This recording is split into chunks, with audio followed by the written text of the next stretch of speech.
Good afternoon, everybody. Uneducated Economist here. So the zombies continue to march, right? Marching one by one. So these zombie corporations, they are going to drag the economy down. I can see it happening already. Now, it's not necessarily going to be like impactful to the economy right away. It's going to definitely be impactful to the economy after the unemployment begins to rise.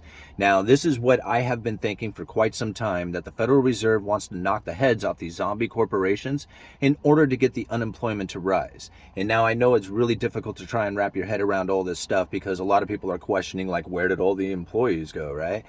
Well, if you've been watching my channel, which I know a lot of you have, and I kind of repeat myself a lot, but this is something that we really have to try and wrap our heads around in order to understand how it is that the Federal Reserve is going to lift the unemployment without completely destroying the economy. Because typically during a recession, that is the worst part of it, is that the unemployment rise, people lose their job, they can no longer make their debt payments, foreclosures begin to happen, and all hell breaks loose, right? And so what the Federal Reserve has done is put us in a condition in which that the rise of zombie corporations has taken out the unemployment.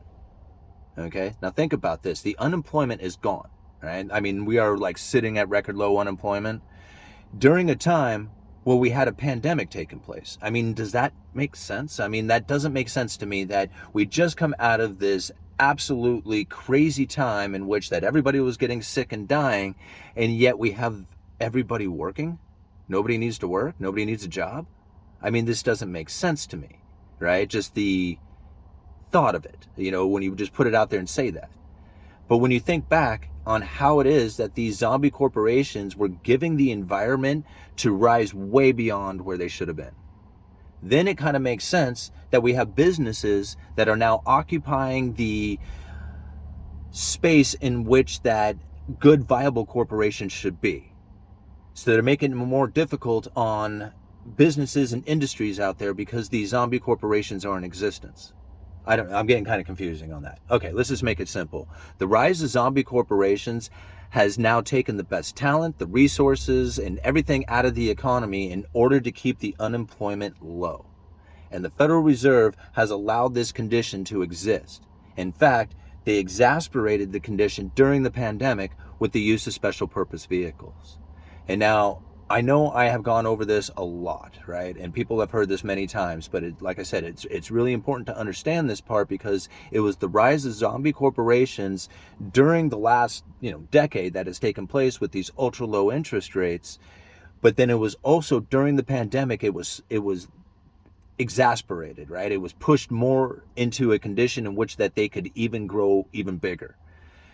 And so these special purpose vehicles, which were entities that were set up away from the Treasury and the Federal Reserve during the pandemic, and they were using these things to backstop every corner of the financial market.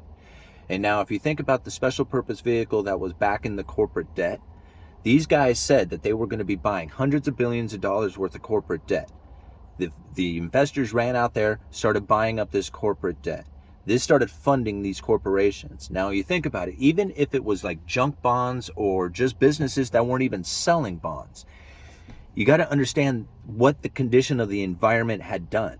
Because what it had done is it created a low interest environment, which made the investors who are looking for fixed income search out ever riskier investments.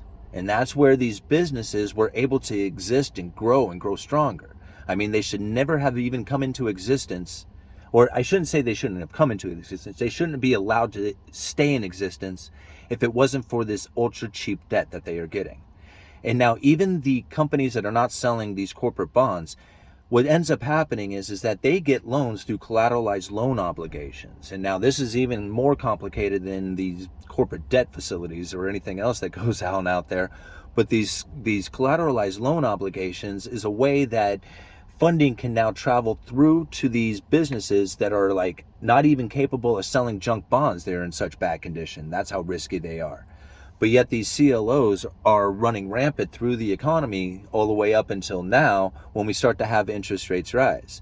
And now with the rising of interest rates, this is where it's going to be very difficult on these corporations. This is something that I have been warning about for a long time, right? I've said it, I don't even know how many times I have said that the strong dollar is going to start destroying corporations and nations all around the world. We are going to have a sovereign and corporate debt crisis. Now, when you think about what's happening here, we had interest rates incredibly low. And what this did is it drove the yields down on not only the U.S. government bonds, which are the safe government guaranteed to pay, no chance of default kind of asset, and then everything else after that is risky. Well, the yields on those treasuries had fallen so far down that the bond yields on the corporate debt started to follow them as well, as more and more investors were seeking out that yield, that return on their investment. So they had to go out on the risk table and start finding it in these corporate bonds, which drove the yields down ever closer to those U.S. Treasury yields. Now, this is the problem. The U.S. Treasuries are now starting to rise. And these corporations that have sold all those bonds at that really low debt, now it's time to roll that old debt over into new debt, and they can't afford these interest rates. It's too much. And they have to come up with ever more profits in order to pay these bondholders that are holding their debt. And they're coming into a time when there's a slowdown in the economy.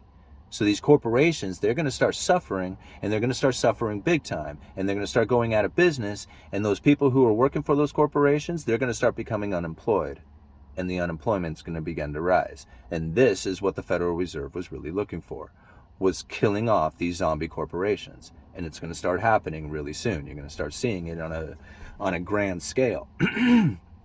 Take a look down in the articles I leave down in the description for you guys. They're talking all about it inside of those. Now, what I found pretty interesting when I read these articles, it's because it's pretty much what I've been saying the whole time. Like, these low-yielding treasuries have pretty much given the investors no other place to go to but to start funding these corporations. And the special purpose vehicles, like I said, just kind of supercharged the situation. But this quote here that I got from I think it was in the Wall Street Journal article, from this strategist from Barclays. He says the world has changed over the past 2 weeks. And then he goes on, the Fed is now in an overdrive, and this supercharging the dollar supercharging the dollar in a way which, to us at least, was hard to envisage, am I saying that right? Envisage, even within our original bullish view. And I'm thinking, wait a minute now, come on. You're a strategist for Barclays. And I have been calling out a sovereign and corporate debt crisis, along with a lot of other people. I mean, I'm not the only one who's been saying it, but calling out exactly how it was going down, and watching the U.S. Treasuries, and saying it, that once these treasuries begin to rise, that we're going to have a sovereign and corporate debt crisis. And this guy saying that it was hard to see that? I mean, how? How is that hard to have seen when the Uneducated Economist was talking about it? Now, I'm not like saying that, I'm the smartest guy in the world, but I do follow this stuff, and it isn't that hard to see that the moment that the yields began to rise on the treasuries, that we were going to have some serious issues running throughout the world and within the corporations. But yet, it was hard to envisage. Interesting. Uneducated Economist. You guys let me know.